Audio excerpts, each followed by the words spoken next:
Hi everyone, David Aragona and Mike Beer here taking a look at the DRF Thursday race of the day. It is race 7 at Churchill Downs, going the interesting distance of 7.5 furlongs on the dirt, a distance we don't see quite that much, though it is a one-turn race at Churchill Downs. This is the DRF Thursday race of the day, so that means you get free PPs for this race. Just head on over to that race of the day page at DRF.com, create a free account, and you get free all-access past performances for every single race of the day. Mike, as we throw up the field for this race, 8 runners signed on, and feels like a pretty competitive affair. The number 3 Cat on Time in some ways is the horse to beat because he's just been in great form going back to last winter, especially since coming into the David Jacobson stable. Yeah, no doubt about it. I did think he was the horse to beat. A horse who, he wound up losing as the favorite in his most recent start here at Churchill Downs when they shipped him in, but he ran great that day. Feels like he's holding his form for a guy, Jacobson. We're used to seeing him get horses good and keep them good.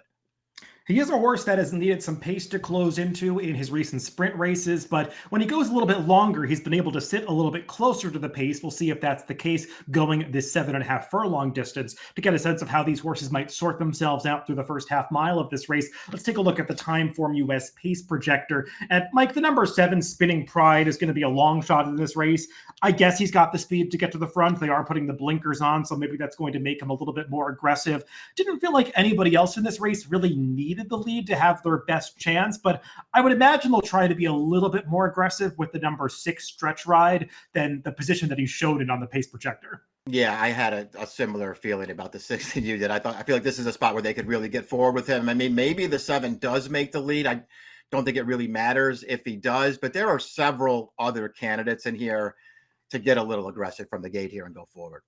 Yeah, even the number 4, Coach Jimi D, is a horse that showed a lot of early speed in sprint races early in his career, kind of lost his speed in the second half of last year, but we'll see if he can regain it here and maybe be a little more forwardly placed than he's shown on this pace projector. Let's go through this field from the rail out, beginning with the number 1, Ignite the Light, and we'll take a look at the replay of his most recent start, beginning with the start of that race. And you can see in those green JMS silks, he just breaks behind the field. He spots them about 2 lengths coming out of the starting gate, and that is far from ideal for a horse who has been forwardly placed in most of his prior starts. And Mike, considering where he began this race, he actually puts in a pretty nice run along the inside to close ground and get up for second against the decent field. Just another really good performance for this horse since he came back off a layoff there in mid-December. He's just run one good race after another for Dutrow. And yeah, the start really compromised him in this race that we're watching right here. I thought his rider there, Lane Leslie, did everything right after that and, sort of saved all the ground he could, let this horse run up the inside. But again, just another really good performance for this horse. He ships in here in really good form. And if he gets out of the gate this time, David, there's a real opportunity for them to go forward from the rail here and be involved early. One negative that I'll mention with him, Mike, and you might have noticed this since we follow the New York circuit so closely, it's been a bit of a slump lately for the Rick Dutrow barn. I was looking at some stats in Formulator. He hasn't won a race anywhere in nearly 2 months, and that's a barn that usually wins with a lot more frequency than that, so something you want to keep in mind with Ignite the Light. The number 2 is Deer District, and he has a horse that's coming off a pretty good performance last time where he got a 91 buyer, but Mike, he wasn't really any match for Cat on Time in that race, who just kind of ran right by him in this stretch. Deer District was on a wide chase around the far turn, so he lost some ground, but now he's got to stretch out to the 7.5 furlong distance, and I wonder if he gets better as the distances get longer. He's got a race in him that's going to make him really tough in here. I don't know if he's still capable of delivering that. I don't love his recent form, David, and you were referencing the race last time where they dropped him back to the 3/4. He just didn't run as well as Cat on Time that day, and I don't think I would take him back out of that race. Yeah, to potential backers, I'll say I doubt he's going to be 5-2 in here. He's a horse that's been much bigger prices than that in all of his recent starts, and I think there'll be a much bigger gap in the odds between Deer District and the horse that we'll take a look at next, the number 3, Cat on Time, who beat him in that May 23rd allowance race last time out. And Mike, he broke a little bit slowly. He's not the quickest horse out of the gate, especially in those sprint races, but he fired a big late kick in the stretch to just miss catching Harrodsburg, who really did do all the heavy lifting on the front end and was the best horse in that race. But still, yet another good effort from Cat on Time, who kind of out of nowhere ran that 102 buyer last winter at Fairgrounds that at the time felt like it was a totally fluky number. But this horse has kind of validated it since then by running multiple 90-plus buyer speed figures, especially since getting into the Jacobson stable. Yeah, for the most part, he's really held that form. You're right. And, we'll just see. His habit of breaking slowly really bothers me. especially in this race where it does feel like there's some horses he's going to have to worry about being in front of him in this race. And, I do think he can get this far, but I wonder if he's just not a better sprinter. And I guess that's a discussion that, we didn't have at the Open that we could have. The 7.5, you look at a 7.5 furlong race, you think it plays more like a sprint or more like a route? I think it sort of plays more like a route. The number 4, Coach Jimi D, at first glance looks like a horse that is a one-number horse, and one fluky number perhaps when he earned that 91 Beyer last time at Oaklawn Park. We'll take a look at the replay of the stretch run of that race. And Mike, you go through the field and you kind of wonder if this is a number that is going to hold up to scrutiny as horses run back. But I was looking up the race in Formulator, and the 5th through 7th place finishers have all run back out of this race, and they've all actually improved their Beyers in the next start. So that gives some validation to this 91 speed figure that Coach Jimi D earned for winning this race.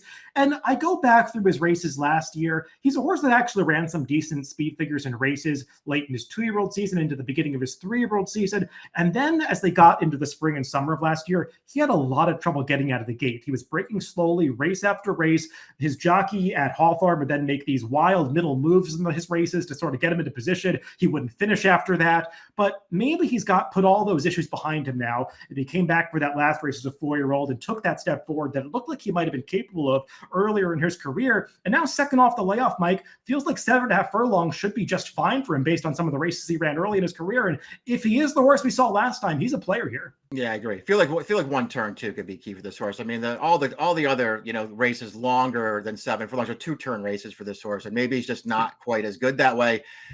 I liked his last race quite a bit. I mean, he got a good trip in there, but he always traveled in there. I liked the way that he finished it off at the end. It's still hard for me to get behind the figure that he earned there. We'll see, because both he and the runner-up there, they're off similar layoffs. Neither one of them had started since last summer. They're both off the layoff there, and they both come back and run big new Beyer tops in there. Maybe they did it. I don't know. We'll see. I kind of want to make him validate it, but he's a great price on the line, so I can't knock it. Yeah, I feel like if he's a price again, I can take a shot with him here, and we'll see if he's able to stack up against this field. The number 5 is Friar Lawrence, a horse who's making his first start off the claim for Linda Rice, and that should definitely raise some eyebrows, Mike, because Linda Rice doesn't run too many horses in Kentucky. We kind of know the MO for Linda. She likes to claim horses out of Kentucky, isn't so focused on racing horses in Kentucky. They actually changed the claiming rules at Churchill Downs, so she couldn't just pluck all these horses out of there. Got to start a horse at Churchill before you can take them off the grounds. So I kind of wonder if this horse is just getting a race underneath his belt at Churchill before we eventually see him show up maybe at Saratoga this summer. Yeah, I was thinking the same thing. They're going to run him here, and then he'll probably be on the next van up to New York. So we'll see how he does in this race. I'm not betting him in here, David. He's moving up in class for this race, and I just feel like it might be too tough for him. The number 6, Stretch Ride, is a horse that definitely has some serious back class. He ran some nice races during his 2-year-old season, including a 3rd-place finish in the Grade 2 Kentucky Jockey Club behind Honor Marie, who went on to prove his medal as a 3-year-old in Stakes Company. Mike, this horse never quite panned out after winning those first 2 starts and then running so well in the Kentucky Jockey Club during his 3-year-old season. He had trouble hitting the board in a few races, could never really break through that second-level allowance condition, though he did earn some Beyers that suggest that he at least was moving in the right direction. Had a bit of a layoff earlier this year, came back at Keeneland last time and was pretty disappointing, but he did run into a pretty tough field that day. Yeah, I mean, he didn't run well last time. I don't know, what was going to happen. He's never going to beat that field. I mean, just came back off a short layoff there in a really, really tough spot. I can be lenient for it. He's another horse who I feel like going a little shorter could really be better for this horse, David, as well as I thought he ran too. And I think you agree, as well as I thought he ran in the Kentucky Jockey Club as a 2-year-old. I feel like going a little shorter could be better for this horse. And while his form wasn't great last year when they brought him back, man, talk about landing in one tough race after another. I mean, you're in against Most Wanted, you're in against Star of Wonder, you're against Alexander Helios, even Horace Mann, a horse who sort of became a dirt horse by accident, but he became a really good dirt horse at that point. I mean, this horse has been in some really tough races. Yeah, I think that's a really fair point. It doesn't feel like there are any up-and-coming stakes horses in this field, so he might be finding a better spot. The number 7 is Spinning Pride. Mike, I thought one of the tougher horses to make a case for in this race. I respect the speed that he has, and obviously he's shown having an advantage on the pace projector. He's just stepping up against the tougher field that he's met recently. Yeah, even if the pace projector's right and he's on the lead in a race that favors that running style, I don't think it's going to be enough. The number 8 Tour Player is a horse that initially was with Bob Baffert. You'll notice is actually still owned by Natalie Baffert, and went into some different barns to compete at Churchill Downs last year. Was briefly with Rudy Brissett, actually broke his maiden for that trainer, and a horse that looked like he had more potential than he was showing on the racetrack through maybe the first 5 starts of his career.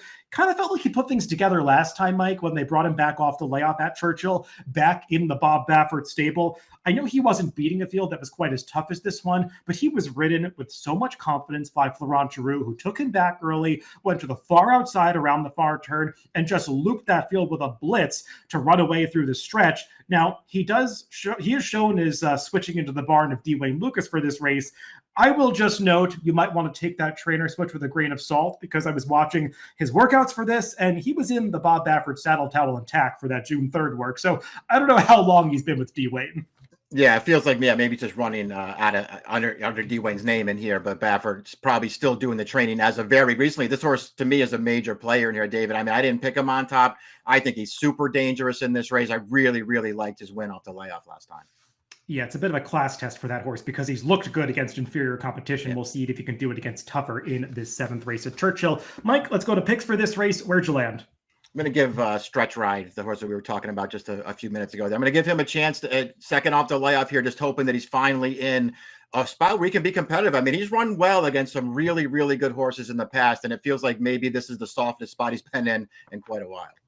Yeah, I've got respect for the number 8 Tour Player. I kind of thought in some ways he was the horse to beat in this race, especially given his outside draw. But the number 4 Coach Jimi D, he was just a horse that I thought really did take a step forward coming back for that 4-year-old debut last time. Like we said, he's got to validate that speed figure, but I think I'm going to find out at a decent price. So the number 4 Coach Jimi D was the horse that I took on top. The number 6 Stretch Ride for Mike in the DRF Thursday race of the day. Good luck if you're playing the races later this week.